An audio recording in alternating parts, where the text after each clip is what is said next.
Arwa kinyadichiel kendo nyakwar mgajwang' chendo enoimore wantie gi jaloko Wilson Ochuka nyinga Lydia Okeyo. Jatend piny Kenya William RUTO sani okoni joma ne olal godo e kinde ng'anyo mag rawere mag Gen Z oseyudi kendo duoknegi familia. Magitimore ka riwruoge makeyo ratiro mar oganda to kwedo wachno kendo okoni ji mathoth pod manyo familia magi manyaka sani pokone. Jatend piny olose kar jot mare e kinde limbe ma jatend piny Finland Alexander Stubb kaka Walter Nyambaga leronwa. E kinde limbe mar jatend piny Finland Alexander Stubb pachoka kamane gichopo girimiti kod Kenya nyayo dongruok mag demokrasia. Ka ema penjo onyolore motenore kod kaka Kenya ne orakore kod ng'anyo mag rowere mag Gen Z kendo ka ema jatend piny William RUTO okoni jok mane ondhi kendo lal godo oseyudi kendo duokne familia magi. Kenyans must not, as has happened in the past, where Kenyans disappeared and their bodies were found in all manner of places, that will not happen under my administration. And all the people who disappeared or who were abducted in what you said, all of them have been brought back to their families and to their homes.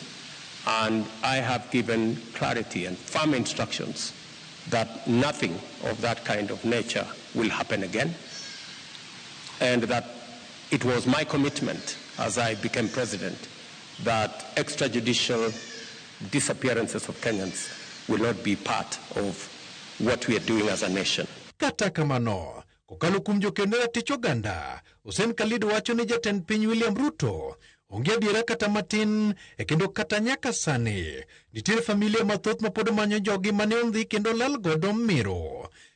Nyaka kawuono report manyocha ogol juma mokalo gi riwruok mar Missing Voices ne oyango ni e higa mar 2023 kwan jogo manolal godo ne oromo ji 10, ranyisi mar 55 kipimo kod ji 55 mag higa mar 2024, ranyisi mar 450.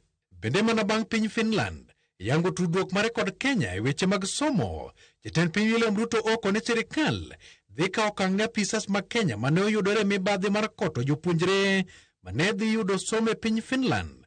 Kata kamano, jatend piny Finland oyango ne wach midhiro mane okwako jopuonjre mane wuok Kenya kendo chope pinye en wach mawendo kuome. On the first one, I don't know the specific case, but of course, anytime there are delays in students entering Finland, I find that to be quite unfortunate. Fortunately, we have a very good university system which attracts a lot of students, and I would hope, of course, that in the future we get more Kenyan students as well.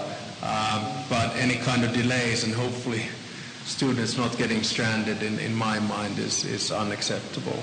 I'm happy that there was eventually, it was a very unfortunate situation, and some officials in Kenya are undergoing accountability mechanisms to make sure that whatever happened to those students, whoever was involved, are held to account. But on a positive note, the universities in Finland were kind enough to accommodate the students.